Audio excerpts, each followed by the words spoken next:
The parking lot at the Loblaws on Burrard was the kind of place that turned perfectly reasonable people into their worst selves.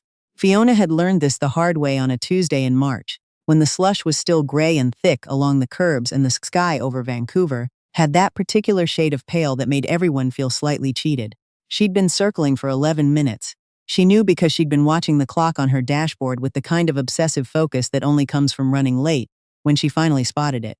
A minivan pulling out near the entrance. Close. Covered. Prime real estate on a day like this. She signaled. She waited. She had every right. And then a black Audi swooped in from the opposite direction and took it. Fiona sat there for a moment, indicator still clicking, staring at the man who climbed out of that car, like he hadn't just done something completely, objectively wrong. He was tall, somewhere in his mid-30s, wearing a dark green jacket and carrying nothing. No cart, no bags, clearly just running in for one or two things while she had a week's worth of groceries to haul in freezing rain. She rolled down her window. "Excuse me," she called out. Her voice came out steadier than she felt. "I was waiting for that spot." He turned. He had dark eyes and an expression that was frustratingly unbothered. "I didn't see your signal. My signal was on." "Then I'm sorry," he said, in a tone that did not sound particularly sorry. "But I'm already parked." She wanted to say something sharp and devastating. Instead, she rolled her window back up and drove to the far end of the lot and walked through the slush for 4 minutes with her coat collar turned up against the wet. By the time she got inside, she'd mostly let it go. Mostly. She didn't think about him again. She had no reason to. Fiona was 32 years old, and, according to her mother Helen, not getting any younger, sweetheart, I'm just saying. She'd heard some version of this roughly twice a month for the past 4 years. Ever since she and Daniel had broken off their engagement quietly, and without drama. Which somehow made it worse. No real story to tell, no villain to point to, just two people who'd realized somewhere around year 3 that they were better at being comfortable than they were at being happy. Fiona worked as a landscape architect for a mid-sized firm in Kitsilano. She loved her job in the specific, unglamorous way that meant she didn't talk about it much at dinner parties. She just quietly looked at a patch of earth and understood what it wanted to become. She rented a small house in East Van with a backyard she'd turned into something people stopped to photograph from the laneway. She had 2 close friends, a terrible habit of staying up past midnight reading, and a cat named Gordon who regarded her with deep suspicion. She was, in most ways, fine. Her mother, however, had a different assessment. "I've been talking to Patricia at the hospital," Helen said one Sunday afternoon. They were sitting in the kitchen of the house Fiona had grown up in Burnaby, and her mother was doing that thing where she rearranged items on the counter that didn't need rearranging. Her son just moved back from Toronto. He runs some kind of consulting business. Very stable. "Mom, I'm not saying anything. You're always saying something." Helen turned to face her with the expression that meant she'd already made a decision and was merely allowing Fiona to believe otherwise. "I told Patricia you might like to meet him. Just for coffee. He's 36. His name is Marcus." Fiona looked at her mother for a long moment. Helen looked back with the calm of someone who had spent 32 years wearing her daughter down by degrees. "1 coffee, Fiona said finally. Her mother smiled and turned back to the counter. "I told her Saturday." She almost canceled 3 times. The first time was Thursday night, when she'd had a long day and the whole thing seemed vaguely humiliating. Being set up by her mother's hospital friend like she was a problem to be solved. The second time was Saturday morning, when she woke up to rain again, and reasoned that the universe was trying to tell her something. The third time was standing outside Café Bika on Commercial Drive, looking at her reflection in the window, thinking that she should have worn something else. She went in anyway. She gave the name to the woman at the counter, reservation for Marcus Holt, or maybe Helen, my mom might have booked it under Helen, and was shown to a table near the window. She ordered an Americano and tried to look like someone who did this kind of thing casually, without anxiety, without already composing the debrief text to her friend Renata. She was looking at her phone when the door opened, and she heard herself make a sound that wasn't quite a word, because the man walking toward her table, checking his own phone, in a charcoal sweater now instead of a green jacket, but unmistakably the same person, was the man from the Loblaws parking lot. He looked up. She watched the recognition cross his face. It wasn't immediate, a half-second delay, and then something shifted in his expression, something she couldn't quite read. He stopped at the edge of the table. "You're Fiona. You're Marcus," she said. It didn't come out like a question. He pulled out the chair across from her and sat down slowly. There was a long pause. "The parking spot," he said. "The parking spot," she agreed. He had the decency to look slightly embarrassed. Just slightly. He rubbed the back of his neck and said, "For what it's worth, I genuinely didn't see your signal until after I'd already turned in." "I know," she said, surprising herself. "I could tell. That's the only reason I didn't say something worse. Something in him relaxed, just fractionally. The waitress came. He ordered a cortado. They sat with the menus neither of them looked at. Our mothers are going to be unbearable about this, Fiona said. My mom already texted me 4 times this morning with helpful suggestions. Mine reorganized her entire kitchen counter out of excitement. He looked at her with what might have been the beginning of a smile. How did we both end up here? I think the clinical term is maternal ambush. He laughed at that, a real laugh, short but genuine, and it changed his face. She noticed, against her better judgment, that it was a good face. Coffee lasted 2 hours. She hadn't expected that. She'd had a mental exit strategy planned for 45 minutes, a vague "I have somewhere to be" that she'd never had to use. But somewhere around the second round of drinks, they'd gotten onto the topic of the Burrard Bridge bike lane expansion, and she'd had opinions about it. And it turned out he'd had counterpoints. And 45 minutes came and went without her noticing. Marcus had grown up in North Van. He'd done his undergrad at UBC, moved to Toronto for 8 years to build his business, project management consulting for mid-sized companies going through restructuring, and come back 18 months ago, partly for family, partly because, as he put it, I missed being able to see mountains while I was stuck in traffic. That's very Vancouver of you, she said. I own a Patagonia vest, he said seriously. I'm beyond saving.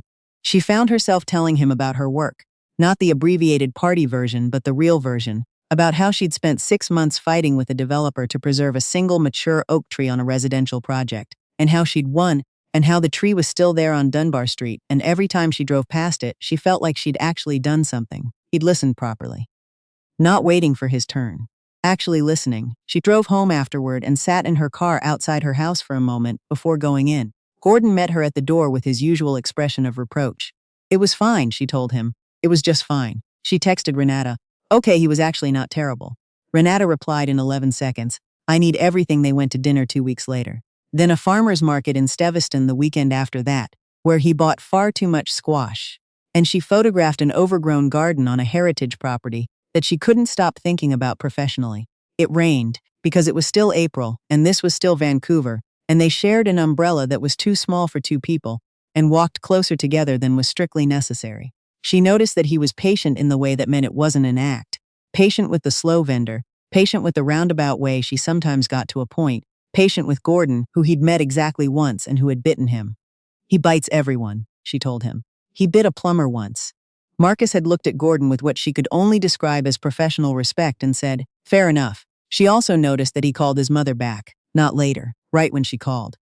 He'd step away for a few minutes, have a real conversation, come back. It was such a small thing. She'd been with Daniel for 3 years, and she'd watched him decline calls from his mother every time, and always thought she shouldn't care about that. She shouldn't have ignored it. By May, she'd stopped telling herself this was casual. By June, she'd introduced him to Renata and her husband, which was a different kind of official than anything else. Her mother, for the record, had the restraint to only say "I told you so" twice. It was a Saturday morning in July when it unraveled. Or started to, anyway. They were at Fiona's place eating breakfast, and Marcus was reading something on his phone with a look she'd come to recognize. Not quite worry, something more like contained stress, the look he got when something at work was wrong, and he hadn't decided how much to say yet. What is it? She asked. He looked up. Nothing. Work thing. She waited. He set the phone down. There's a client. A big one. The biggest contract I have. They've brought in an outside firm to review our contract. The review was supposed to be routine. It's not looking routine. What does that mean? It means there are people who'd benefit from my contract not being renewed, he said. And someone is making noise in the right places. She looked at him across the table. Morning light was coming through her kitchen window, hitting the plants she kept on the sill. She thought about how she'd been starting to imagine him in this kitchen as a regular thing, as something that just was. Do you have documentation? She asked. Everything you've delivered, on record? Yes, then use it. Don't defend yourself with words, make them look at the record. You can't argue someone out of bad faith, but you can make it impossible for them to ignore proof. He was quiet for a moment. You sound like you've done this before. I spent 4 months documenting a legal dispute with a contractor who tried to claim my designs were his. I learned the hard way that being right isn't enough. Being documented is. He looked at her with an expression she didn't quite have a name for yet. Okay, he said. Yeah, okay. She reached over and took the last piece of his toast, which she'd learned was the most effective thing she could do when he was spiraling into his own head. He looked at the empty plate, then at her. That was mine. I know. He shook his head, but she saw the tension leave his shoulders. That was enough. The contract situation took 6 weeks to resolve. There were 3 meetings she knew about, and probably others he didn't mention to spare her. He was quieter during that period. Not distant, but contained, processing things internally the way she'd started to understand was just how he was built. She didn't push. She sent him coffee from the place on his block when she knew he had early calls. She showed up one Wednesday evening with Lebanese food from a place in East Van, and they ate it on her back porch and talked about almost everything except work, and it seemed to be what he needed. The contract was renewed. The outside firm found no grounds for concern, because there were none. He called her when he found out, which she thought she'd remember for a long time. Not texted. Called. "It's done," he said. "It's fine." She was standing in someone's backyard in Kerrisdale looking at a drainage problem, and she turned away from her client and said quietly, "I knew it would be." "I don't know if I did," he said. "I know," she told him. "That's what I was there for." In September, his mother Patricia invited Fiona to a Sunday dinner. She drove out to North Van with a bottle of wine and the low-grade anxiety of someone who had survived one serious relationship and knew exactly what it meant to be brought home. The house was warm and smelled like roasting chicken, and there were family photos covering an entire wall in the front hallway, the kind of display that takes decades to accumulate. She stood in front of it for a moment while Marcus hung up her jacket, and she found him at maybe 15, 16, at a hockey rink somewhere, wearing a look of total concentration. "I was not a gifted hockey player," he said from behind her, reading her expression. "You look very committed, though." "I was committed to the idea of being good at hockey." The execution left something to be desired. Patricia was warm in the way that some mothers are, genuinely, without effort, the kind of warm that isn't about impressing anyone. She'd made more food than 3 people could eat and apologized for it without meaning the apology. She asked Fiona about her work and actually listened, leaned forward when Fiona described the heritage property she'd been asked to consult on now, asked follow-up questions. Marcus sat to Fiona's left and said almost nothing during this portion, and she could feel, without looking at him, that he was pleased. Afterward, when Marcus was in the kitchen helping with dishes, Patricia sat across from Fiona with her wine and said quietly, "He's been different since he met you. Easier. He gets in his own head. I think you know that."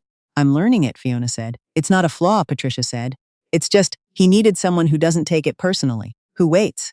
Fiona thought about the parking lot, about rolling her window down with her heart hammering and saying I was waiting for that spot and meaning it in the most ordinary way. She thought about how absurd it was, the way things started. "I can wait," she said. She told Renata about that conversation walking the seawall on a Sunday in October, both of them in rain jackets because this was Vancouver, and you made your peace with October or you spent it miserable. "And what did you feel when she said that?" Renata asked. Fiona thought about it honestly. Terrified. And right. Renata looked at her sideways. "Both? Usually the right things are both." Renata hooked her arm through Fiona's. "I want to say I told you so, but you're the one who texted me it was just fine after the first date. I was in denial." "You were absolutely in denial." They walked in silence for a bit, watching a cargo ship move slowly across the inlet. The mountains on the north shore were already snow-capped, which happened earlier every year now, and Fiona thought about the city she'd grown up in and stayed in, and sometimes taken entirely for granted. She thought about the parking lot, and the coffee shop, and the farmer's market, and the rainy Saturday, with the too small umbrella.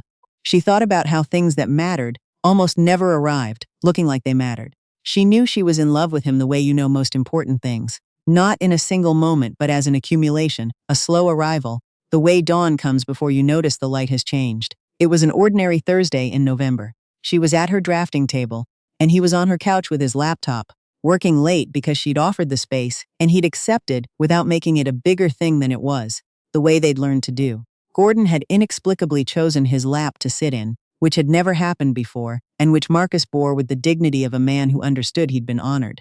She was looking at a plan for a residential property in Point Grey, and she looked up at him without thinking and thought, there you are. That was it. That was the whole thing. She looked back at her drawing and didn't say anything. "Some things you sit with first." He said it on a Sunday in December. They'd gone for a drive up to Cyprus and walked a trail in the early snow, which was thin and wet and not particularly magical, but they were in it anyway, and on the way back down he stopped on the trail and turned to her with his hands in his pockets and said, "I should probably tell you that I love you. I've been meaning to for a while. I thought I should pick the right moment, but I don't think there's going to be a right moment, and it's getting ridiculous." She stood in the wet snow in her hiking boots and looked at him. "I love you too," she said. "I knew in November. You were on my couch on a Thursday and the cat was in your lap." He stared at her. "You've known since November. I needed to sit with it. It's December. I'm a thorough person." He exhaled a long breath that made a small cloud in the cold air, and then he laughed, the real one, the short, genuine one she'd first heard in the coffee shop, and pulled her in, and she pressed her face against the cold shoulder of his jacket and felt the kind of still that doesn't need anything added to it. The parking spot, she said against his jacket. I know, he said. I know. Her mother cried a little when Fiona told her. Not dramatically, not a production. Just her eyes went bright and she pressed her lips together and reached over and squeezed Fiona's hand across the kitchen table. I wasn't trying to interfere, Helen said. I thought you might give each other a chance. If you met, I know Mom, Patricia is going to be insufferable about this, so will you? Fiona said. Helen smiled and didn't argue. Fiona drove home that evening through the December dark, the city lights blurring through rain on her windshield. She thought about the 11 minutes she'd spent circling that parking lot, furious at nothing. She thought about rolling down her window with cold air flooding in. She thought about the way he'd said, I didn't see your signal with that infuriating unbothered look, and how she'd believed him, even then. She pulled into her laneway and sat for a moment before going in. Gordon was waiting on the other side of the door. Marcus was coming for dinner. She had exactly enough time. She thought, I was waiting for that spot. She thought, it turns out I was waiting for a lot of things. She got out of the car and went inside.